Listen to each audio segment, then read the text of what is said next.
안녕하세요. 오늘도 사연살롱을 찾아주셔서 감사합니다. 현재 의사로 일하고 있는 늦가기 새댁입니다. 말이 새댁이지 저는 사실 일 때문에 제대로 집안일은 돌보고 있지 못해요. 대신 마음씨 착한 남편이 집안일을 도맡아 해주고 있죠. 저는 친정 부모님이 안 계세요. 하지만 너무나도 소중한 분이 제 곁에 계시는데요. 저의 마음속 엄마인 그분은 바로 시어머니세요. 그분에게 저의 마음을 전하고 싶어 이렇게 사연을 보내게 되었어요. 알고 보니 시엄마가 이곳 애청자시더라고요. 저는 어릴 때부터 불우한 가정에서 자랐어요. 제가 기억하는 아빠는 항상 대낮에 술을 드셨어요. 그러니 초저녁엔 이미 만취가 되어 있는 날이 많았고요. 엄마가 퇴근 시간보다 조금이라도 늦으면 아빠는 엄마를 의심하며 거칠고 긴 싸움이 시작되었죠. 제 밑으로 8살 아래 남동생이 있었어요. 그렇다 보니 저는 불우한 가정에서 어린 동생을 챙겨야 했고 엄마와 아빠의 싸움이 있는 날에는 매일 폭풍이 잠잠해지길 숨죽여 기다려야 했어요. 빠른 친구들은 이미 사춘기도 오고 했을 시기인데 저는 상황이 이렇다 보니 사춘기가 뭔지도 모르고 지나갔고 친구들이 부모님이나 집에 불만이 있다며 투정을 부리는 모습을 보면 부럽다 못해 화가 났어요. 제 입장에서는 다 배부른 고민이었으니까요. 지금도 그 시절 기억에 남는 일을 꼽아보라면 TV 속에 보여지던 화목한 가정을 보면서 저건 인위로 만들어낸 거짓말이라며 울던 제 모습이 가장 먼저 떠올라요. 아마 저는 그 모습이 부럽고 셈이 나서 애써 부정하고 싶었던 거겠죠. 저에게 집은 보금자리도 아니고 저를 위한 장소도 아니었어요. 그래서 저는 어린 초등학생이었지만 결혼 같은 건 절대 하지 않겠다고 가슴속 깊이 다짐했어요. 남편이 아빠 같은 사람이 될까봐 무서웠거든요. 그리고 늘 혼자 일하며 절대 행복해 보이지 않던 엄마를 보며 나는 절대 저렇게 살지 말아야지 라고 생각할 수밖에 없었어요.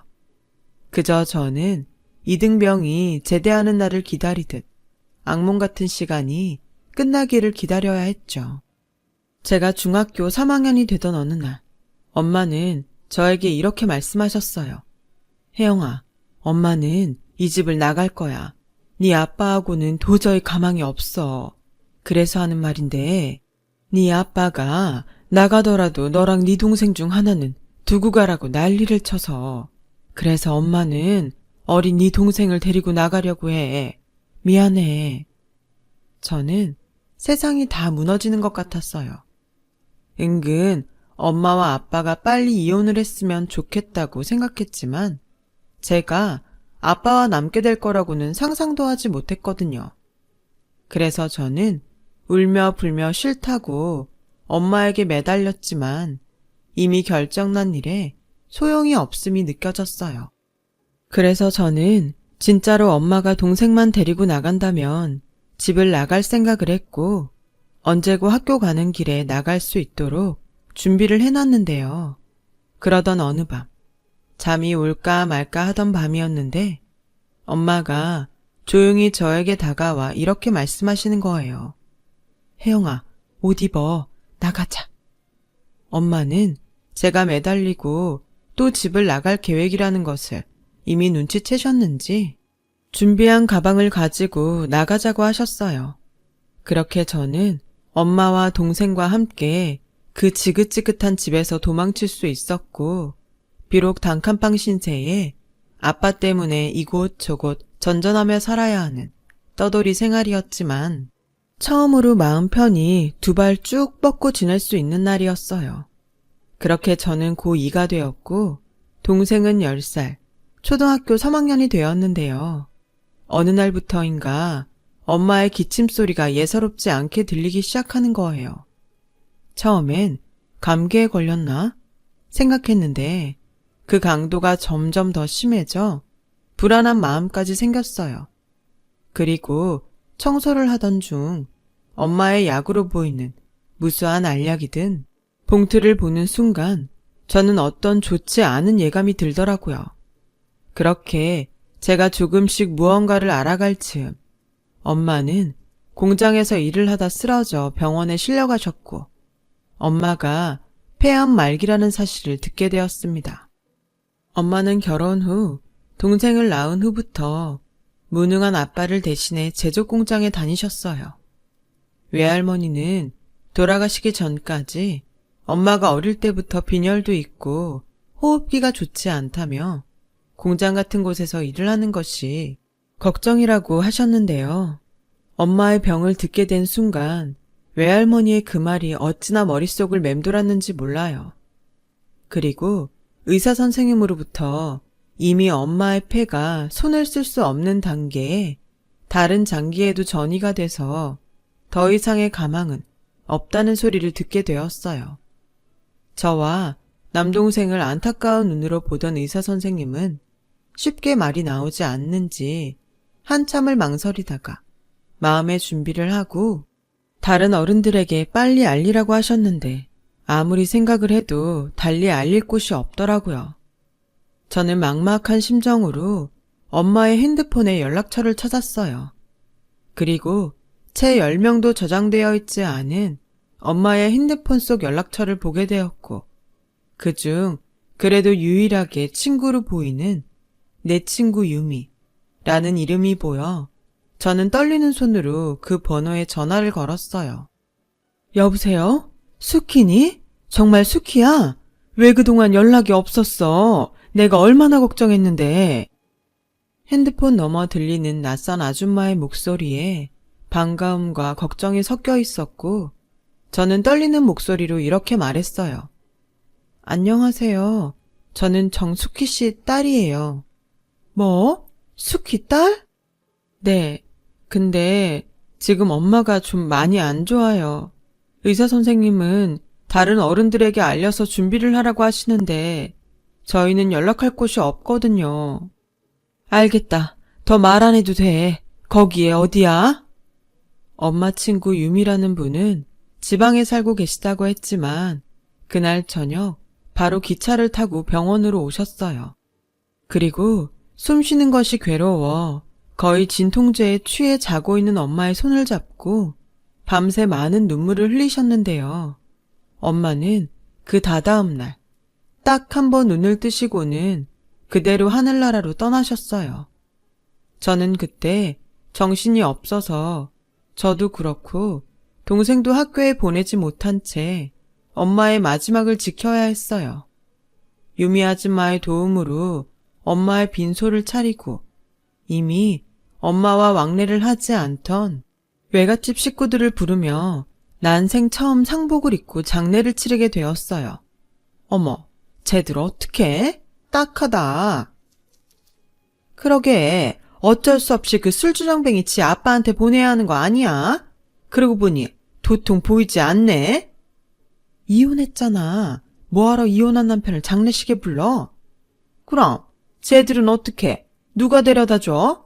아, 그리고 사망보험금 같은 건 안 나오나? 죽었잖아. 입에 겨우 풀칠하고 사는 것 같은데 보험은 무슨. 듣자 하니 여기 병원비도 아직 정산이 안 됐대. 어머 정말? 이러다 코 끼는 거 아니야? 어쩐지 오기가 싫더라. 조의금 들어온 거로 어떻게든 하려는 거 아닐까? 그러니까 우리는 상황 봐서 얼른 빠지자. 괜히 가족이라고 얼마씩 내라고 하면 어떡해. 저는 제 귀에 또렷이 들리는 대화들에 가시방석에 앉아있는 것 같았어요. 게다가 동생이 그 말을 듣고 저에게 누나, 우리 이제 아빠랑 살아야 해? 아빠가 우리 도망 나왔다고 괴롭히면 어떡하지? 라고 울면서 걱정하는데 그 순간 배려라고는 없는 가족 혹은 친척이라는 그 사람들이 참 밉더라고요. 그런데 그때 어떤 희망의 목소리가 들려왔어요. 저기요, 그런 소리는 나가서 하실래요? 여기 영정사진에 아직 애들 엄마가 있고 애들이 다 듣고 있어요. 어머, 별꼴이야? 누군데 오지랖이에요?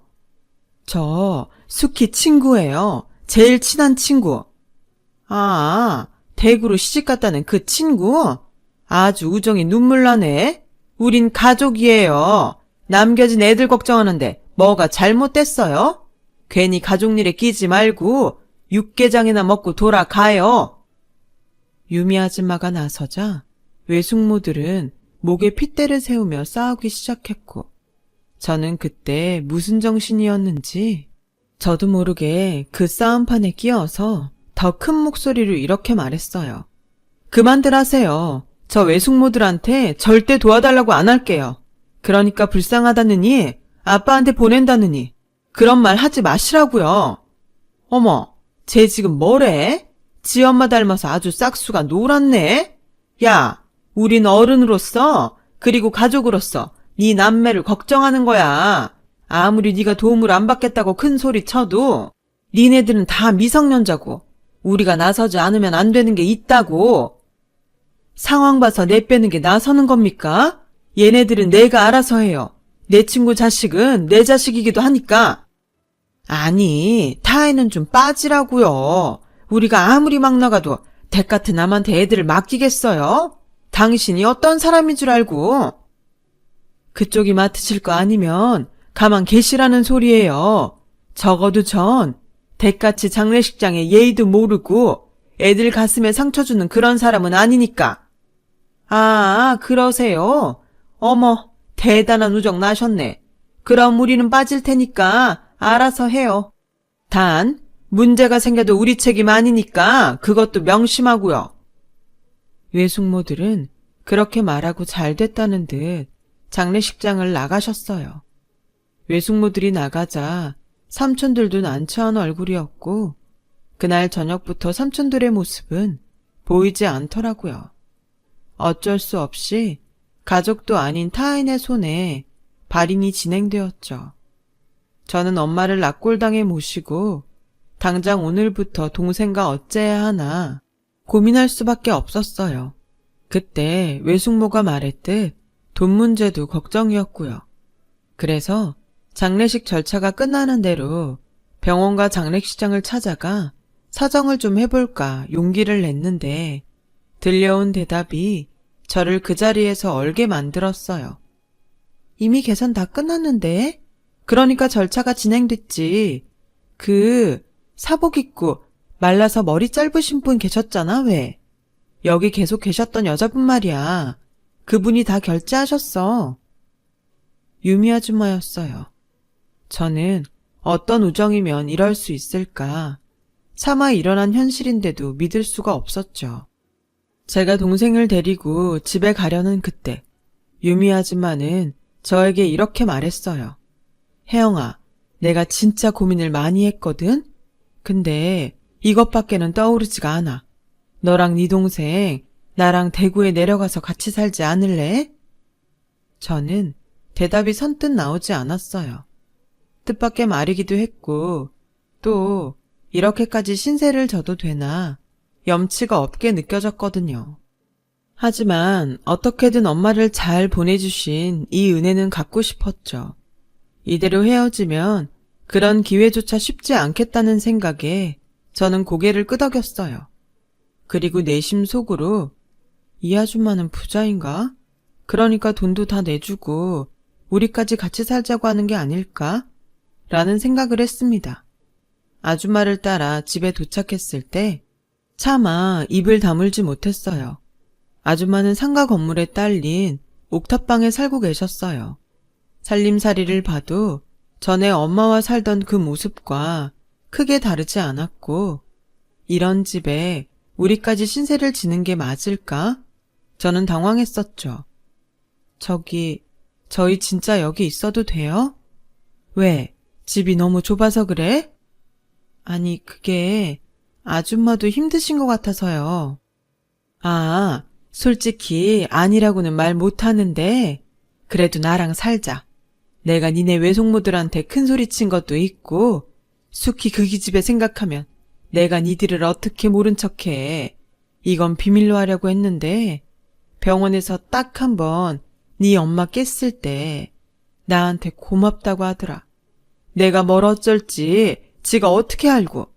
하여간 니네 엄마는 사람 다루는 데는 선수야, 선수. 에이, 아줌마가 마음이 약한 거죠. 아무리 친해도 누가 그래요? 나랑 네 엄마가 보통 친했는 줄 알아? 우린 대신 죽으라고 하면 기꺼이 죽을 만큼 친해. 저는 이해가 가지 않았어요. 세상에 그런 감정이 어떻게 존재할 수가 있죠? 사실 지금도 그때의 그 말을 떠올리면 소름이 끼칠 만큼 기분이 이상해요. 그 후 유미 아줌마는 저희 남매에게 엄마 같은 존재로 저희의 이모가 되어주셨습니다. 함께 지내면서 유미 이모한테도 이혼을 하고 하나밖에 없는 아들을 두고 낳을 수밖에 없었던 사연이 있다는 걸 알게 되었어요. 진짜 내 친구지만 수키는 대단해. 어떻게 하나도 아니고 니네들 전부를 데리고 나올 수 있지?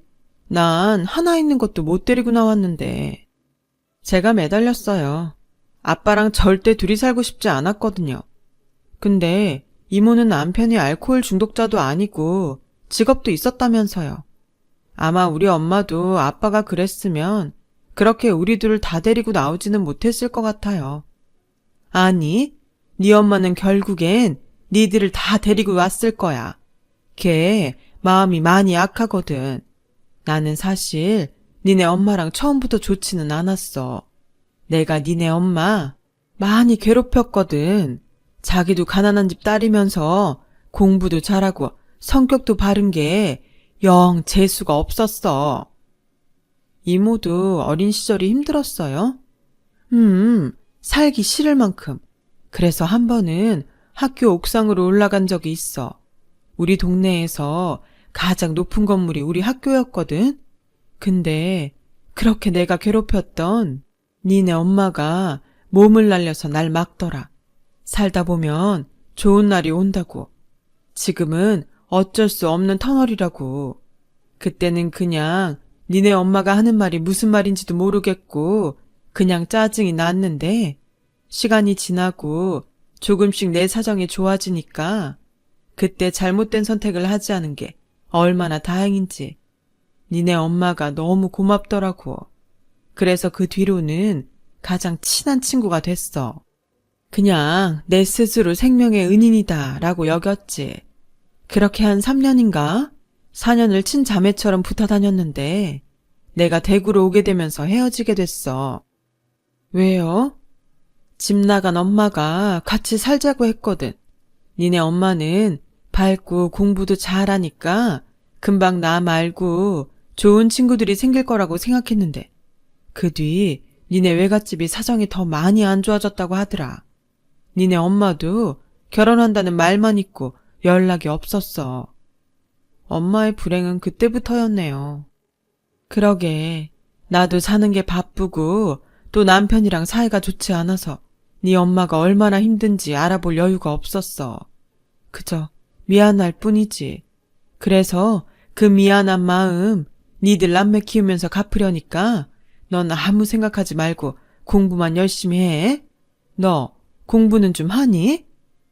이모는 대뜸 저에게 그런 질문을 하고 심히 많이 궁금한 얼굴을 했어요. 저는 집안 형편 때문에 그 흔한 학원은 가지 못했지만 나름 머리가 좋다고 자부는 했었는데 최근 들어 학교에 못 갔으니 이걸 잘한다고 해야 될지 몰라서 대답을 못하고 있었죠. 저희 행동에 이모는 알았다는 듯 하며 지나가는데 은근 자존심이 상하더라고요. 좀 해요, 공부. 그래? 정말? 그럼 넌 꿈이 뭐야? 의사요. 의사? 너 진짜 공부 잘하는구나. 좋았어. 앞으로 네 뒷바라지는 내가 할 테니까 네 동생 걱정하지 말고 넌 공부만 해. 조카딸 의사 한번 만들어 보자. 이모는 마치 신이 나는 듯 그렇게 옥상에서 큰 소리로 말했어요. 저희 엄마와 완전 다른 성격의 이모를 보면서 저는 처음으로 어른의 울타리에서 보호받는다는 느낌을 받았어요. 정말로 의사가 돼서 돈을 아주 많이 번다면 이모에게 가장 먼저 은혜를 갚겠다고 다짐하며 한눈 팔지 않고 오로지 공부에만 매달렸어요. 그 결과 저는 전학생인데도 불구하고 전교 1등을 했죠. 고3 수능을 보던 그해 높은 상위권 성적으로 서울대 의대에 합격했습니다. 이모는 남동생을 맡을 때니 저에게 서울로 올라가 아무런 걱정하지 말고 의사 공부를 하라고 또 저에게 모든 지원을 해주셨어요. 이모는 당시 식당 일을 하시고 또 집에서는 부업을 하시며 제대로 잠도 자지 못하는 생활을 하셨는데요. 대출까지 받아 저의 서울집 보증금을 마련해 주시니 너무 감사한 마음이었죠. 이걸 내가 어떤 마음으로 살면서 어떻게 다 갚나 싶어 미안해서 눈물만 흘렸어요. 그래서 그 후 동생에게 늘 누나가 자리 잡으면 데리러 올 거야. 그때까지 이모 힘들게 하지 말고 누나가 데리러 올 때까지 공부 열심히 하고 있어. 라고 귀에 딱지가 앉을 정도로 매일 말했는데 동생도 눈치가 백단이라 저와 떨어져 지내는 동안 공부를 열심히 하며 이모가 힘들지 않게 집안일을 도맡아 했더라고요. 그렇게 저는 본격적으로 의사가 되기 위해 공부를 했어요. 대학 6년 장학금을 받기 위해 잠도 거의 자지 않고 공부를 했고 또 틈틈이 과외도 하면서 돈도 벌었죠. 그래서 레지던트와 전공의를 하게 되면서부터는 이모에게 경제적인 신세를 면할 수 있었습니다. 그러는 사이 남동생은 수능을 치르고 서울에 있는 대학에 합격하면서 저희 남매는 비로소 다시 함께 살 수 있었어요.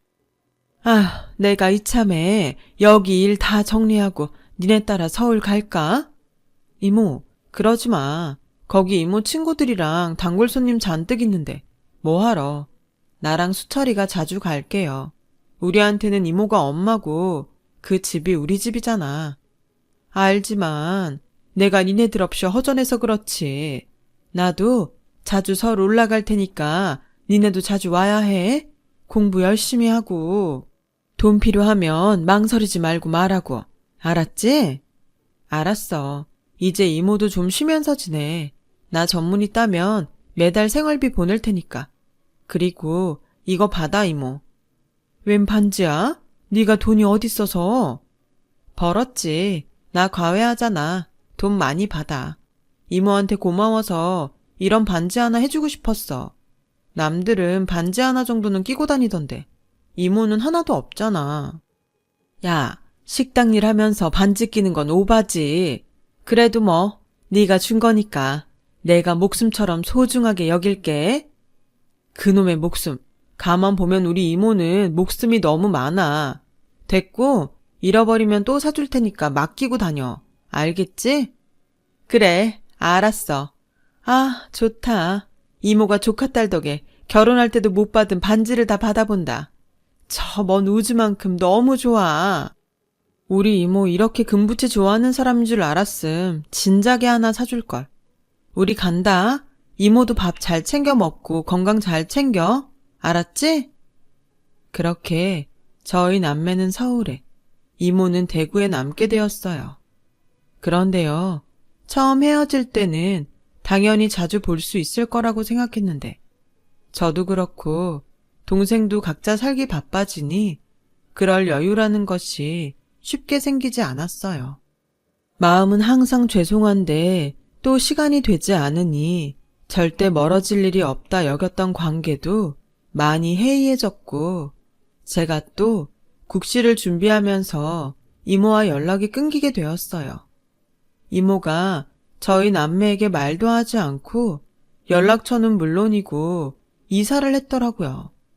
저와 동생은 당신을 잘 찾아오지 않는 우리를 괘씸하게 생각하고 완전히 인연을 끊으셨나 보다 라고 생각했습니다. 며칠 후 대구를 다녀온 동생에게서 이런 말을 듣게 되었어요. 이모 아들이 찾아왔었대. 같이 살자고. 우리는 남이고 거긴 아들이니까 당연하지. 우리도 바쁘다고 잘 못 내려갔잖아. 내가 이모여도 우리보다는 아들 따라가고 싶지. 저도 동생의 말에 동의했어요. 다만 아직 은혜를 갚지 못했는데 이렇게 소식 하나 닿을 수 없게 되었다는 것이 마음이 아팠어요. 너무 죄송해서요. 그래도 언제고 살면서 만나는 일이 생긴다면 그때 한꺼번에 모든 것을 다 갚자 하는 마음은 여전했고, 저도 그렇고 동생은 정말 있는 힘껏 열심히 살았어요. 그래서 저는 그 마음으로 공부한 끝에 국시를 패스했죠. 의사 면허를 취득할 수 있게 되었는데요. 그 후에 본격적으로 전문의가 되니 그건 또 그거대로 정신이 없더라고요. 제가 생각한 의사 생활은 멋진 모습 그 자체였는데 이건 늘 수면 부족의 연속이었어요. 그렇게 전문의로서 2년 정도 지났을 때 저는 생각지도 않았던 인연을 병원 응급실에서 만나게 되었는데요. 그게 바로 지금 저의 남편이에요. 남편이 응급실에 실려온 경위는 길거리에서 묻지마 폭행을 저지른 건장한 남자와의 몸싸움이었어요. 게다가 깊게는 아니지만 당시 남편은 가슴 쪽에 큰 상처가 생겨 구급차에 실려왔고 저는 그때 하필이면 당직이라 남편의 수술을 맡게 되었어요. 다행히 중요 장기 손상은 없어서 큰 걱정은 없었지만 출혈이 꽤 있었거든요. 긴장을 했었더랬는데 평소 운동을 하던 사람이라 그런지 수술 후 회복이 다른 환자에 비해 빨라서 다행이었어요. 근데 이 남자가 자기 수술을 맡았던 제가 자신의 생명의 은인이라며 퇴원 후에도 종종 병원에 들러 케이크니 치킨이니 이런 걸 주고 가는데 규정상 그러면 안 된다고 아무리 거절을 해도 이 남자가 참 말을 듣지 않았어요. 그냥 친구가 주고 갔다고 해요. 뭐 이참에 남자친구라고 해도 되고. 뭐라고요? 제가 물어보니까 선생님 애인 없다고 하시던데요. 제가 무조건 선생님 마음에 들도록 100% 맞출게요. 처음엔 뭐 이런 사람이 다 있나 했어요. 그런데 그렇게 1년 정도 남편이 병원에 들러 병원 식구들을 챙기고 또 제가 부담을 가질까봐 있는 듯 없는 듯 챙기는데 마음이 가더라고요. 연애나 결혼은 제 인생에 없다고 생각했거든요. 생각은 그랬지만 저도 사람이라 솔직히 외로웠어요.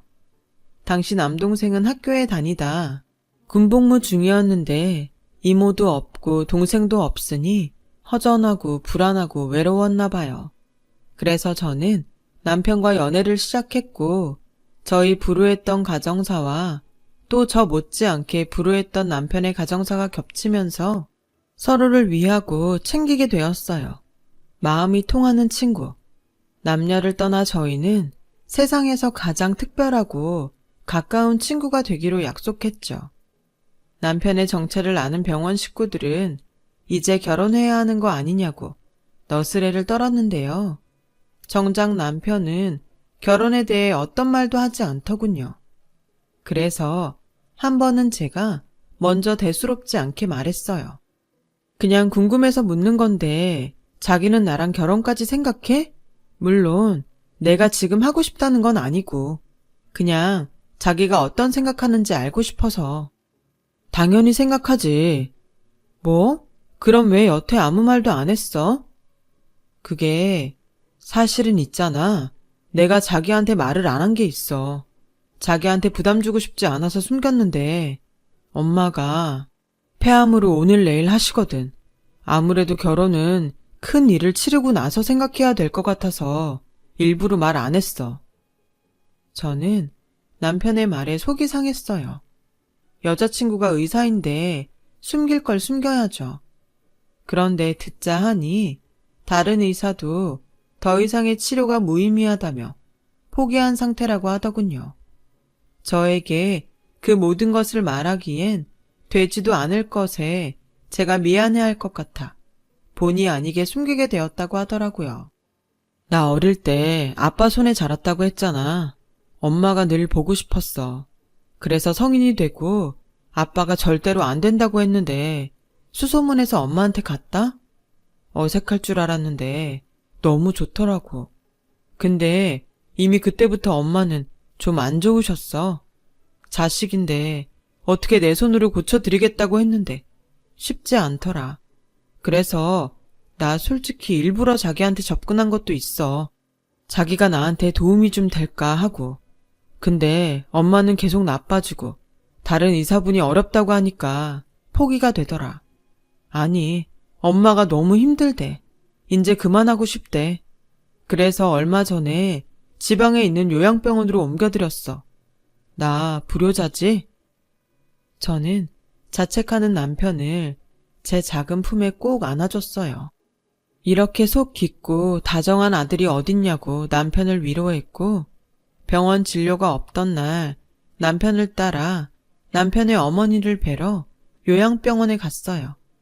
그리고 병실 문이 열리는 순간 저는 망치로 머리를 세게 얻어맞은 듯 충격을 받게 되었답니다.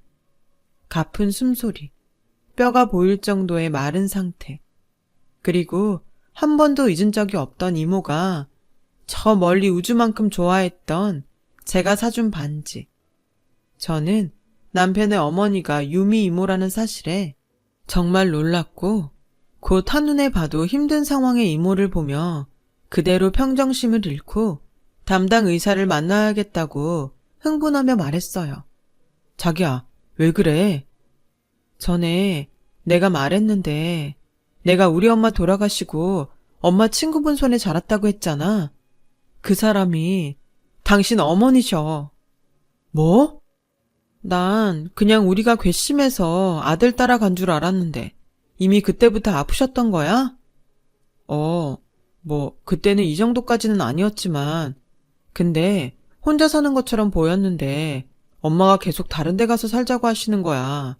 내가 왜냐고 물어보니까 조카가 알면 안 된다고 했는데, 그럼 그 조카가